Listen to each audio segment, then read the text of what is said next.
Mateus capítulo 9, versículo 18, diz assim a palavra do Senhor. Enquanto ainda lhes dizia essas coisas, chegou um dos chefes da sinagoga e, ajoelhando-se, disse: Minha filha acaba de morrer, mas vem, impõe a mão e ela viverá. Então Jesus se levantou e o acompanhou, ele e os seus discípulos. E certa mulher que por 12 anos sofria uma hemorragia aproximou-se por trás de Jesus e tocou a borda do manto. Porque dizia consigo mesma: se eu tão somente tocar o seu manto, ficarei boa. Mas Jesus, voltando-se, vendo-a, disse: Ânimo, filha, a tua fé te salvou. E desde aquela hora a mulher ficou boa. Verso 23. Quando Jesus chegou à casa daquele chefe e viu os flautistas, a multidão em alvoroço, disse: Flautistas aqui, queridos, era velório encomendado, fazia parte, essas pessoas, do ritual ali deles. Verso 24. Disse: Retirai-vos, pois a menina não está morta, mas dorme, e riam dele. Verso 25. Depois que a multidão foi retirada, Jesus entrou, tomou a menina pela mão, e ela se levantou. E a notícia espalhou-se por toda aquela terra. Olha para cá, por favor. Você vai ver essa passagem aqui, não apenas aqui em Mateus, mas também em Marcos e também no Evangelho de Lucas. E se você ler nesses 3 evangelhos, você vai ver que eles têm informações diferentes. Diferentes no sentido de complemento. Um acaba complementando o outro. Por exemplo, Lucas, ele fala de mais alguns detalhes, diz que a menina estava enferma, não havia morrido ainda. E Marcos vai dizer que ela estava prestes a morrer e que ela tinha 12 anos. E essa história é de fato uma história de dor, fé, mas também de esperança e de milagre. Porque nós vemos pessoas normais sofrendo circunstâncias da vida. Coisas que todos podemos passar. Passamos e passaremos, faz parte. Um pai com uma filha à morte e uma mulher que há 12 anos estava enferma. É interessante que no Evangelho de Lucas diz que ela era filha única e tinha 12 anos. Imagina o que era para aquele pai, vendo a menina doente e depois vendo a menina morrer. Nada mais dolorido para o ser humano do que de fato perder um filho. Deve ser algo terrível. E essa mulher do fluxo de sangue, há 12 anos. 12 anos. Você tem noção o que é uma mulher menstruada há 12 anos? O período menstrual das mulheres aí dura de 4, 5 a 7 dias no máximo. Essa mulher estava há 12 anos tendo hemorragia que não cessava mais. E não só o problema da enfermidade, mas também o problema da humilhação.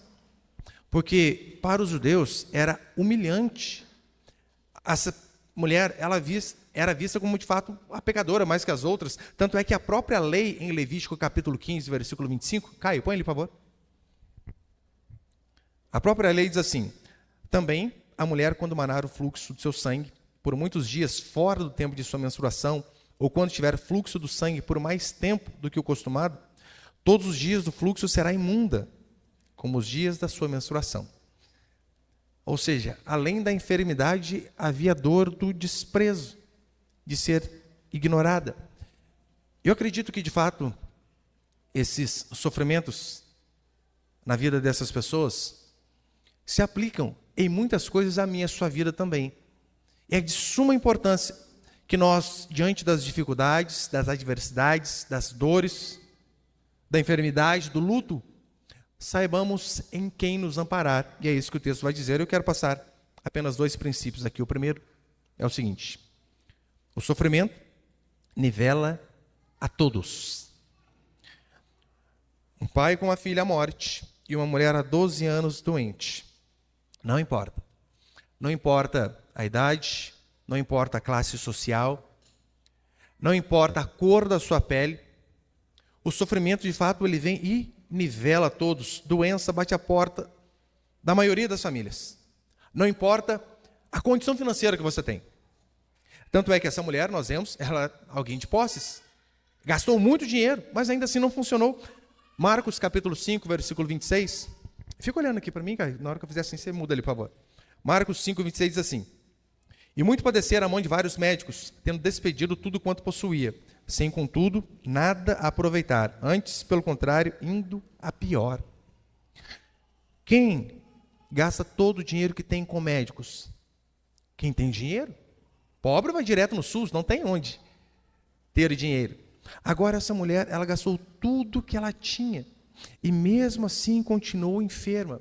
Ou seja, a dor, a morte e o sofrimento é um cânon, é uma vara de medir que nivela todo mundo, sem exceção. Todos nós somos ninguém diante do sofrimento. Por quais motivos? Paulo vai dizer isso em Romanos capítulo 3. Todos pecaram e destituídos estão da glória de Deus. O pecado atingiu a toda a raça humana e por atingir toda a raça humana, o pecado faz com que nós venhamos a sofrer. E é interessante ver que pecadores se prostravam diante de Jesus. Nós vemos prostitutas diante de seus pecados se humilhando diante do Senhor. Nós vemos aquele ladrão na cruz, nos últimos instantes de sua vida, pedindo misericórdia para ser aceito. Nós vemos esta mulher do fluxo, alguém financeiramente muito bem resolvida, mas ainda assim indo lá, se humilhando e clamando para Deus. Porque não importa quem seja, quanto tenha, da onde venha, onde tenha nascido, o sofrimento ele vem e coloca todos nós debaixo do mesmo tacão. Nivela todos nós. Eu lembro de uma vez ter ido a um velório e eu estava chegando no velório e muita gente. A ponto da guarda municipal da cidade estar organizando o trânsito na parte da frente do velório, na rotatória. E essa irmã que tinha perdido o pai falou: pastor, tem como o senhor ir? Eu falei: óbvio que eu vou. E quando eu cheguei e eu vi aquela multidão de gente, a primeira coisa que eu pensei foi: gente, eu não sabia que o pai dessa irmã era tão conhecido, tão querido, tão prestigiado, a ponto de não ter lugar para estacionar, da guarda municipal ser acionada. Só que como era um velório público, municipal, haviam 2 pessoas que estavam sendo veladas. E eu não sabia.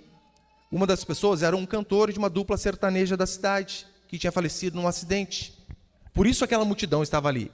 E como o cortejo deste cantor foi primeiro, na hora que saiu aquele mundaréu de gente, ficou eu e mais 6 pessoas. Falei: gente, mas não importa. Seja uma multidão que acompanha, ou meia dúzia, a dor nivela todos nós. Essa semana, nós tivemos uma perda muito grande de uma irmã muito preciosa, que serviu a nossa igreja durante muito tempo, e morreu de forma inesperada. Acidente é terrível, né? Vem de supetão assim. Muito ativa na igreja o tempo que ela esteve aqui, ajudou muito a nós, ajudou muito a minha família. E todo velório é dolorido, todo velório é triste, mas em todo velório eu lembro daquilo que Eclesiastes capítulo 7 vai dizer: melhor é ir à casa onde há luto do que ir à casa onde há banquete, pois a morte é o fim de todos os homens, que os vivos reflitam nisso em seu coração. A dor faz isso, nos nivela. Só que o interessante é que mesmo assim, muitas e muitas pessoas, diante da dor, do sofrimento, das angústias, elas conseguem não se quebrantar, elas conseguem não se humilhar, mas permanecer duras de coração. Na verdade, muitas acabam ficando até bravas com o próprio Deus, não é? Ora, por que Deus? Por que justamente comigo? Elas querem falar de igual para igual com Deus, querem que Deus quase que preste satisfação. O porquê aquele sofrimento sobreveio sobre ela, sobreveio aquela pessoa. Por que a minha dor é maior? Por que a minha vida é mais difícil? Quantas pessoas diante da dificuldade, do luto, da enfermidade, da dor, não ficam indignadas com Deus, quase que colocando Deus na parede. Em Atos capítulo 11, que eu preguei na quarta-feira, a Bíblia vai dizer ali que os 3 líderes da igreja, João, Pedro e Tiago, diz a Bíblia que esses 3 eram do círculo íntimo de Jesus Cristo, aqueles 3 mais próximos. Só que ainda assim, Tiago e Pedro têm um fim totalmente diferente. A Bíblia vai dizer em Atos 11 que Tiago, ele é morto a fio da espada, acabou, fim. Mas Pedro estava preso. E Pedro, preso, diz a Escritura que o anjo do Senhor o visita e tira-o da cadeia. Porque os irmãos oravam por ele. Você acha que não oravam por Tiago também? Claro que oravam. Mas Deus resolveu agir na vida de um diferente da vida do outro. E quando essas coisas acontecem, nós somos tentados a ficar indignados com Deus. Por quê? Porque o fulano morreu e o outro, Deus livrou. O outro, Deus curou. Por quê? Mas eu pergunto a vocês, quem somos nós para falarmos de justiça com Deus? Para falarmos aquilo que é certo e que é errado, nós com a mente deste tamanhozinho assim, totalmente limitados e corrompidos pelo pecado. Por vezes nós fazemos como Jó, ficamos bravos com Deus. Aí você deve se lembrar, lá em Jó capítulo 38, onde Deus começa a fazer algumas perguntinhas para Jó. Ô Jó, você está bravo aí, rapaz? Vem aqui. Responde-me algumas coisas. Aí Deus começa, onde você estava quando eu coloquei limites no mar? Onde você estava quando eu coloquei as estrelas no céu? E Jó fica sem saber responder. Daí no capítulo 42 ele vai dizer, olha, falei do que não entendia, coisas que não conhecia. Para a gente ver que a dor ela veio com este objetivo, nos nivelar. Mostrar a nossa incapacidade e mostrar a nossa insignificância. Para que venhamos a nos humilhar diante do Senhor. Para que venhamos a entender o quão frágeis nós somos, a ponto de qualquer coisinha poder nos colocar de cama. Eu peguei dengue e Covid acho que umas 2 ou 3 vezes.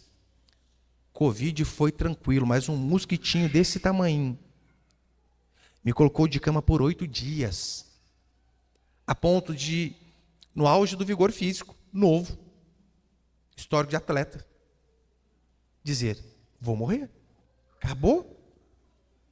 Pensei que eu ia morrer. Como assim? Veja o quão frágeis nós somos, o quão nada conseguimos se não for a graça e a misericórdia do Senhor. Tem um escritor chamado Napoleão Hill, ele escreve bastante livros sobre finanças, e um de seus livros, o título é o seguinte, você pode realizar os seus próprios milagres. Ali ele está falando no sentido financeiro, né? De se fazer um milagre, não depender de um milagre. E é claro, né, muito que nós fazemos, que nós recebemos, é fruto do nosso trabalho, claro. Depois da graça de Deus, é fruto do nosso trabalho. Mas quem disse que nós conseguimos fazer os nossos milagres? A gente de forma nenhuma. Já ouviu aquelas pessoas que dizem, eu faço a minha sorte? Isso é frase de quem não conhece em nada o quão frágil se é. O quão dependente se é. Eu lembro que quando o meu terceiro filho nasceu, minha esposa ficou 12 horas em trabalho de parto. 12 horas. E lá em casa, né, nós tínhamos uma disputa, porque eu só tinha os 2 mais velhos, então tinha um branco e um moreno. E a gente está fazendo um bolão ali em casa para ver como que ia ser o terceiro, branco ou moreno. E eu lembro que eu assistindo o parto, antes de assistir o parto, a minha esposa passando mal, passando mal, passando mal, eles tentando induzir o parto normal, colocaram ela aquele soro que vira a mulher do avesso. E a minha esposa, ela não é frouxa. Pensa numa mulher firme. Aguenta muita coisa. Mas eu vi ela revirando na cama, urrando de dor, a ponto de na sala do pré-parto ali, as enfermeiras colocarem um biombo em volta dela, para que as outras mulheres não vissem ela se contorcendo. Eu lembro dela grudar no meu braço, quase fincar as unhas em mim e dizer assim, me tira daqui, pelo amor de Deus. E eu na minha cabeça, levar para onde? Não há o que eu fazer. Eu lembro que eu mesmo parei o soro dela, arranquei. E ali eu senti um misto de angústia, de incapacidade, que talvez eu nunca tinha sentido antes. De ver a minha esposa sofrendo e não poder fazer absolutamente nada. Nada. Ali foi como se Deus gritasse aos meus ouvidos, vês o quanto depende de mim? O quanto necessita do meu favor? E a única coisa que me restava era clamar, clamar e clamar. Aí eu experimentei um pouco aquela oração de Ana, de não se ter nem palavras, mas sabe, balbuciar as coisas. Eu não conseguia nem falar mais, tanto que eu chorava. Somos extremamente frágeis. Diante de uma enfermidade incurável, como era o caso dessa mulher do fluxo aqui, ela só tinha uma única opção, já que havia gastado todo o seu dinheiro, era clamar a Jesus Cristo.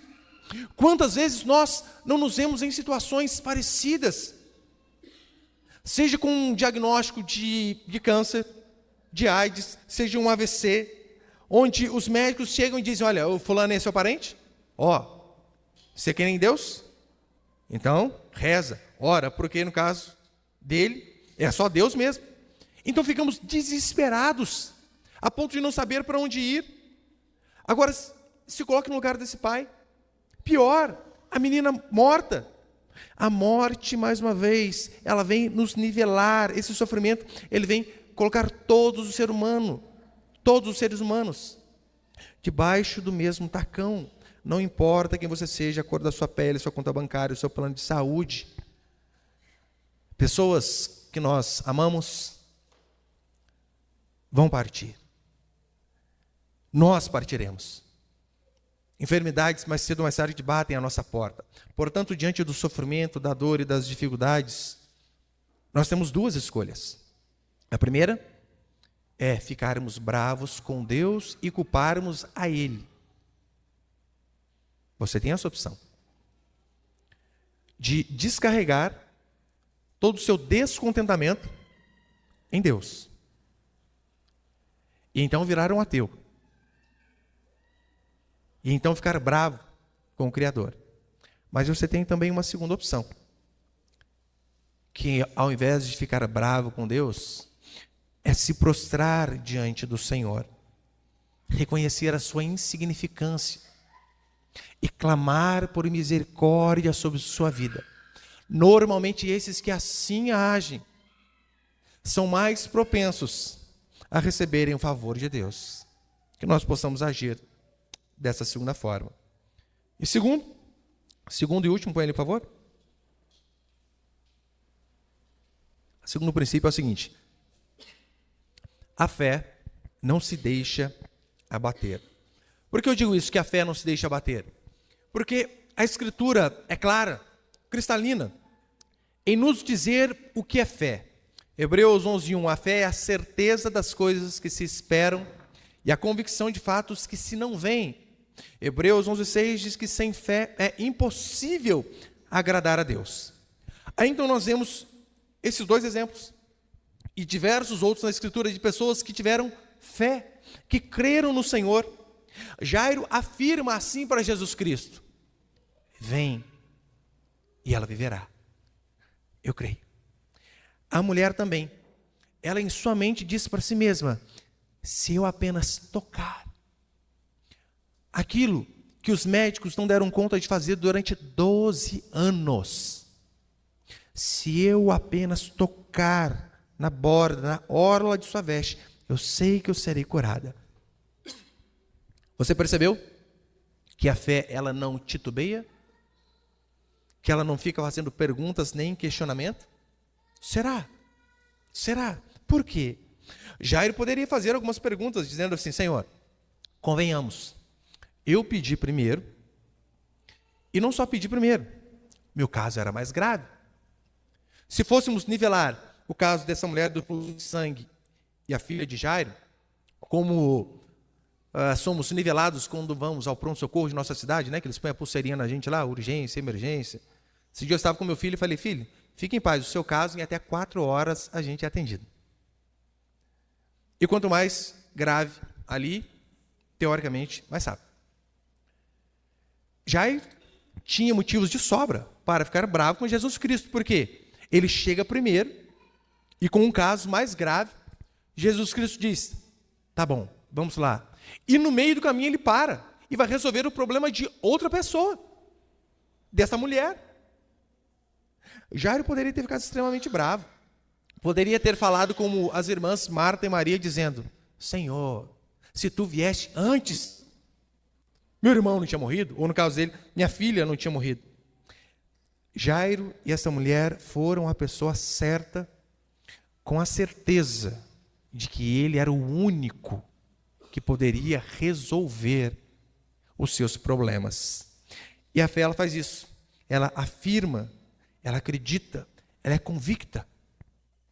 Ela sabe o Deus que ela serve, a quem ela está pedindo. A Escritura vai dar aquele exemplo da mulher sirofenícia que ela pede algo para Deus. Jesus Cristo não faz. E ainda diz, não convém tirar dos filhos e dar aos cachorrinhos. Ainda humilha a mulher. Aquela mulher, em vez de sair dali revoltada e dizendo, nunca mais venho na igreja desse pastor. Sabe o que ela diz? Senhor, eu sei que até os cachorrinhos comem das migalhas que caem debaixo das mesas de seus senhores. E a Bíblia diz que quando ela diz isso, Jesus Cristo toma um susto. Ai, meu Deus! Ou seja, meu eu. Como assim? Grande é a tua fé. Ela sabia para quem ela estava pedindo. Pedro, em Lucas capítulo 5, Pedro, experiente pescador, passa uma noite inteira pescando. Noite inteira. Experiente. Fazia só aquilo a vida inteira, gente. Pedro era especialista em pesca, sabia onde o cardume estava. Diz a Escritura que ele não pesca nada. O dia começa a amanhecer. Ele voltando já está no raso. Você sabe, gente, raso não dá peixe. Aí Jesus Cristo aparece e diz, Pedro, joga aqui. Talvez nós, na posição de Pedro, falaríamos para o Senhor, Senhor, está de brincation, né? Noite inteira, tentei e não deu certo. Agora, no raso, o Senhor vai me falar para jogar a rede? Mas é interessante que Pedro, ele não questiona. Ele simplesmente diz, sobre a tua palavra lançarei.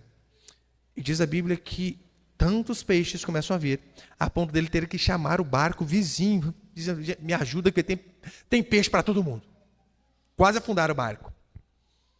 Não interessa o que as pessoas dizem. O que interessa para nós é aquilo que está escrito e o Deus em quem nós cremos. Não importa qual a circunstância e quantas pessoas possam estar falando o contrário em nossa mente. Veja o que a Escritura diz.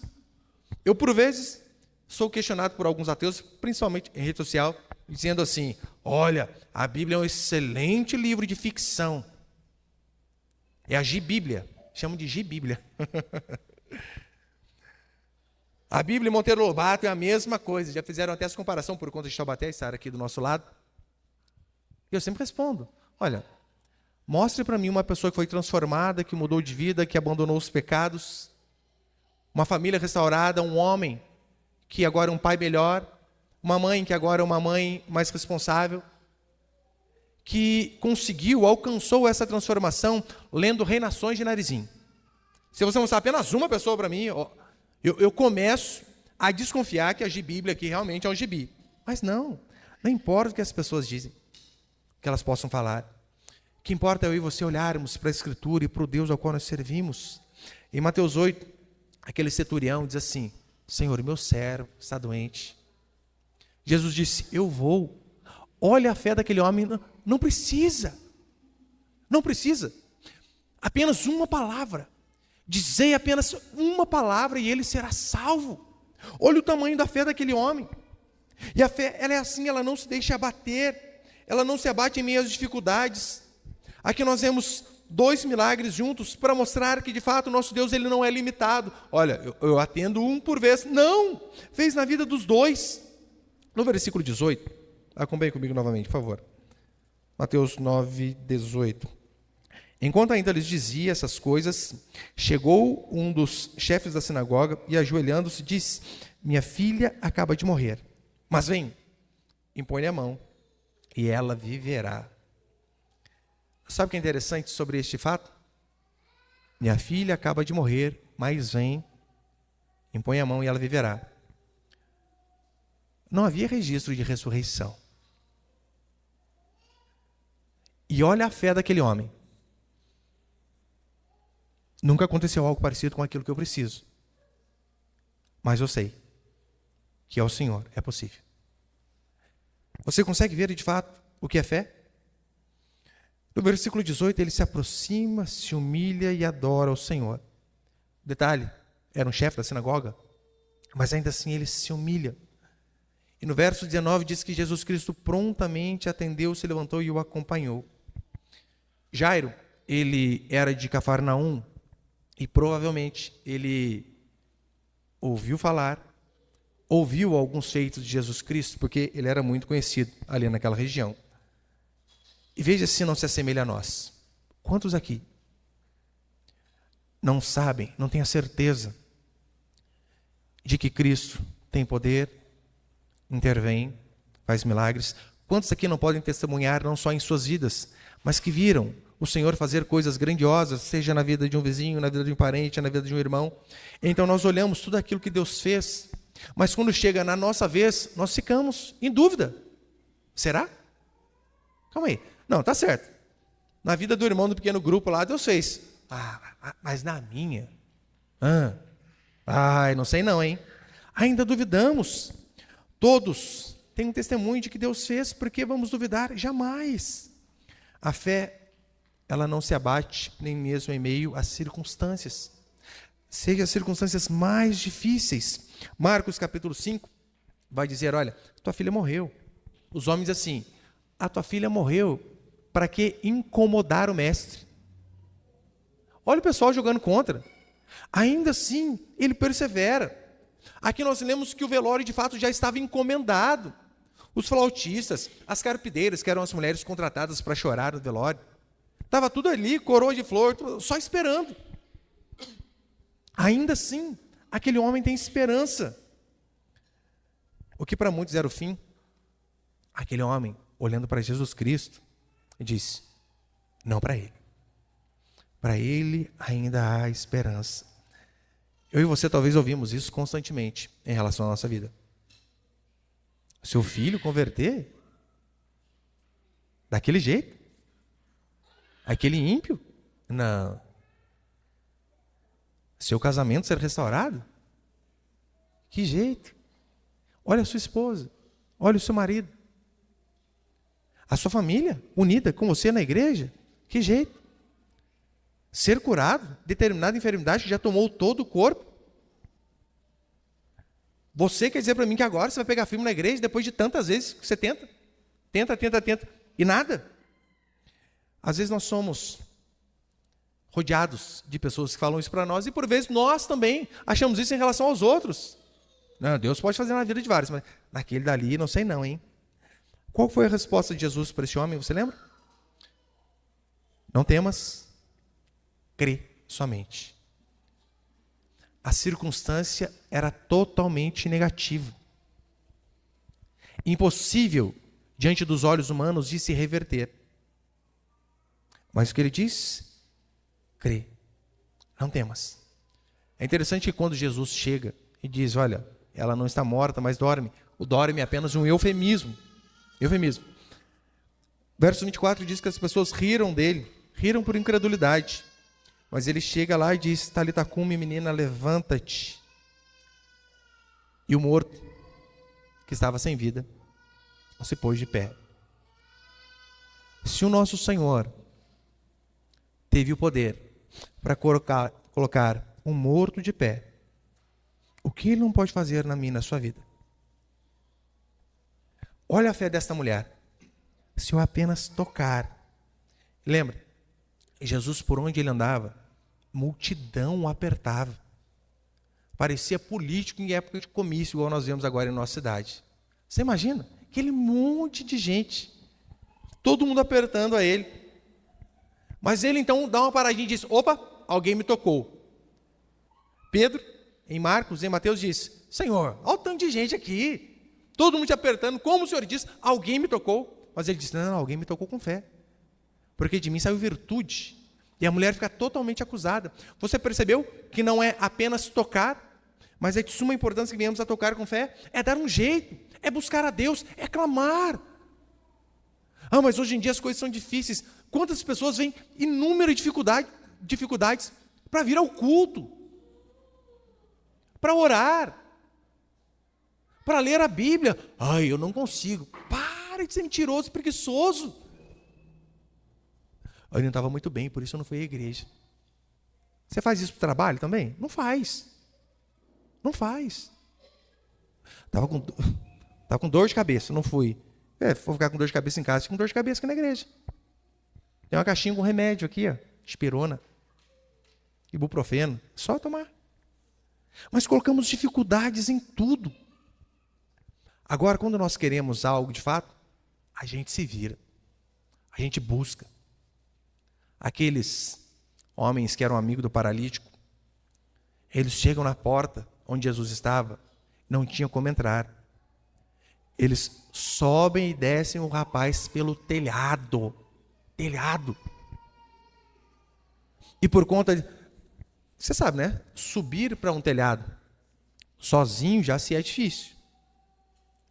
Subir carregando alguém que é paralítico, que normalmente solta todo o peso, igual o filho da gente quando dorme, muito mais.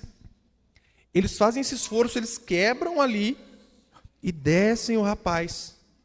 E, consequentemente, Jesus faz um milagre na vida dele. Milagres são vistos por pessoas que têm fé, por pessoas que não desanimam. Mas se você desanima por qualquer coisinha, como você vai ver Deus fazendo grandes coisas na sua vida? Não deixe que as dúvidas venham abater você. Eu sei que às vezes a gente se questiona, né? Poxa, eu estou precisando... R$400 de aumento no salário já ia me ajudar. Só que você fica até acusado de pedir, né, Senhor? Tanta gente com tanta coisa importante para pedir. Eu pedi que R$400 de aumento. Nada tendes, por que não pedis? Mas lembre este princípio da mulher, não basta apenas tocar, é necessário que se toque com fé. Toque com fé. E se assim fizermos, a possibilidade de vermos o Senhor intervir é grande. Essa mulher do fluxo, nós vemos que Lucas, relatando sobre ela, diz que ela gastou todo o seu dinheiro, toda a sua riqueza, com os médicos, e nada adiantou. E ela vem de forma sorrateira por trás e toca a Jesus Cristo, provavelmente porque tinha vergonha, ou por conta de sua aparência, 12 anos sangrando, devia ser bem magrinha, quase que escadavérica, e porque talvez era a única forma. Olha, por trás, porque se eu for ali, a multidão acaba me atropelando. Mas ainda assim ela foi atrás. Essa mulher tinha fé. E ela sabia. Este Cristo, esse Jesus, a quem tanto falam, ele pode resolver o meu problema.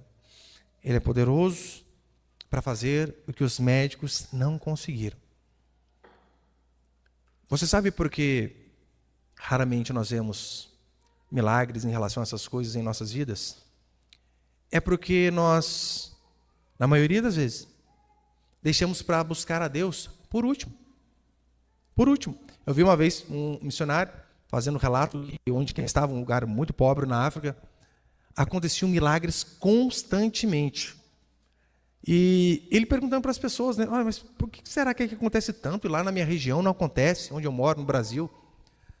Então ele começou a perceber que aquelas pessoas não tinham nem o recurso do SUS. Só restavam a eles clamar a Deus. Era a primeira opção, e por conta de ser a primeira opção, eles viam mais coisas. Agora nós não, fazemos de tudo. Eu não estou dizendo que vamos negligenciar esta parte, óbvio que não. Claro que não. Mas a tendência é buscarmos a Deus só quando a gente ouve do médico assim, que deu para a gente fazer, a gente fez. Não está mais em nossas mãos, só Deus. Aí a gente lembra de orar. E se fizéssemos isso antes? A morte, Deus chama de sono e traz o impossível à realidade, para mostrar que de fato não há impossíveis a Ele. Para quem morreu por nós, para quem ressuscitou morto, para quem multiplicou pães, para quem curou cegos, coxos, para quem trouxe Lázaro à vida depois de 4 dias. Será que uma porta de emprego é difícil? Será que a restauração do casamento, a conversão, ou mesmo algo financeiro, material, é impossível? Para este Deus que fez tantas coisas, Talvez você já ouviu aquele ditado, né? Lembra? Pau que nasce torto nunca se endireita. Pau que nasce torto nunca se endireita. Mas você precisa lembrar que Nosso Senhor é carpinteiro, a especialidade dele é de fato endireitar esses paus aí que nascem torto. E é claro que ele pode fazer em nossa vida. Portanto, queridos, uma das coisas que nos faz crescer em fé é olharmos para aquilo que Deus já fez. E isso vai nos dar esperança daquilo que Ele pode fazer. Olhe para a Escritura. Não tenha a Bíblia apenas como um livro de história, mas leia como os feitos de Deus encarnado. Olhe para tudo aquilo que fez. E eu tenho certeza que a sua necessidade se encaixa naquilo que já foi feito. E ainda que não seja, pastor, aquilo que eu preciso não se encaixa em nada daquilo que a Bíblia diz. Ora, não havia ressurreição, e este homem disse, vem e ela viverá. E foi, de fato, assim aconteceu. Então não há impossíveis para o nosso Deus. Para quem abriu o mar, acalmou a tempestade, curou diversos, o nosso problema não é nada. Só que a gente acaba sendo incrédulo. A gente pensa que Deus pode fazer na vida de todos, menos na nossa. E para terminar, há dois detalhes interessantes aqui nesse milagre. Primeiro que a fé dessa mulher foi uma grande fé. Mas em certas partes foi uma fé um pouco defeituosa. Por que eu digo isso um pouco defeituosa? Olha a mente dela. Se eu apenas tocar, tem que pôr a mão, tem que encostar. Aquela velha mania de materializar o sagrado. De não crer, né, no escuro, apenas pela fé, mas ter que fazer algo que toque. Se esqueceu de Hebreus? A fé é a certeza das coisas que se esperam. E a convicção de fatos que se não vem. Não preciso ver. Eu preciso apenas crer. Mas olha que interessante. João capítulo 4, versículo 49. Diz assim a Escritura. E o oficial suplicou-lhe. Senhor, vá antes que meu filho morra. Jesus lhe respondeu. Vai, o teu filho viverá. O homem creu na palavra que Jesus lhe disse e partiu. Enquanto se dirigia para casa, seus servos foram ao encontro dele e lhe disseram que seu filho estava vivo. E ele lhe perguntou a que hora ele havia melhorado. Ao que lhe responderam, a febre o deixou ontem à hora 7ª. O pai reconheceu que aquela mesma hora Jesus lhe afirmara, o teu filho viverá. Ele creu com toda a sua família. Percebeu aqui que Jesus ele realça a fé justamente para tirar qualquer resquício de misticismo. Não, você não precisa tocar em nada, não. Vocês precisam apenas crer. E além do mais, nós vemos ele falando assim para a mulher: filha, a tua fé te salvou. O que ele está mostrando aqui, mais importante que uma cura física, é a cura da alma. É a salvação, é a conversão, é ser alçado à posição de filha. Porque, ora, Deus cura a torta e a direita, inclusive ímpios.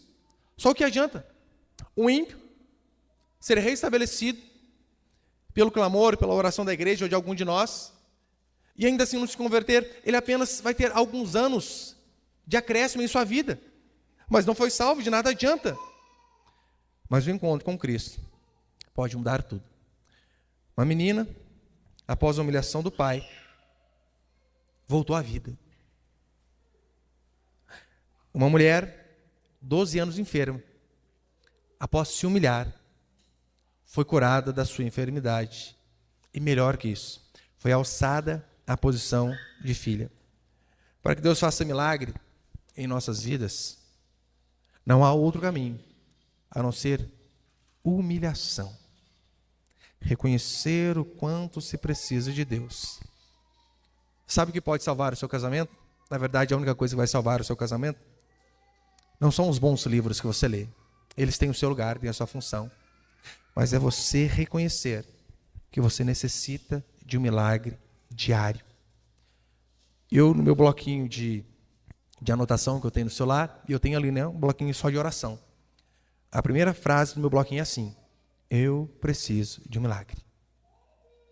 E quando eu digo eu preciso de um milagre, eu não estou falando só de, como um caso desse aqui, um filho doente, enfermidade. Não.